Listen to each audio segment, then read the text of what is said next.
There's been one incident on the border today. A Syrian mortar bomb landed in the Turkish province of Hatay, and the Turkish army retaliated in kind, but there were no casualties.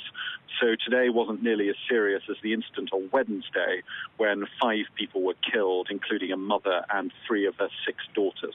The more territory along the border the Free Syrian Army controls, the harder it is for the Syrian government to launch artillery attacks into Turkish territory. In effect, the rebels are controlling a buffer zone along the Turkish frontier.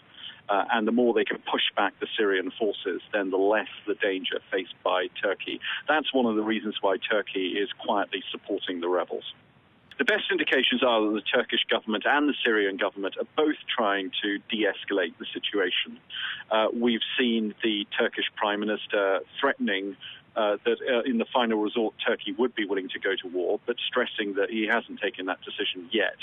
And meanwhile, we've seen the Syrians acknowledging their responsibility for the incident on Wednesday when 5 people were killed.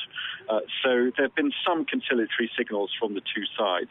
The signs are that neither has an interest in this situation escalating out of hand and reaching the point where they would actually be in full warfare. And both are probably trying to pull back from the brink. But it's a very long border.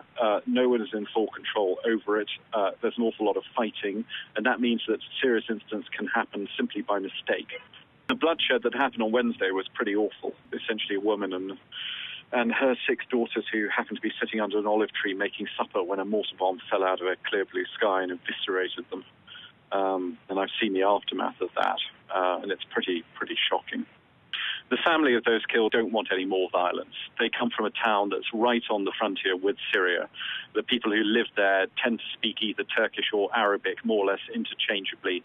They've all got relatives in Syria. In happier times, they used to cross the border all the time. And they just don't want this incident to happen again on either side of the border.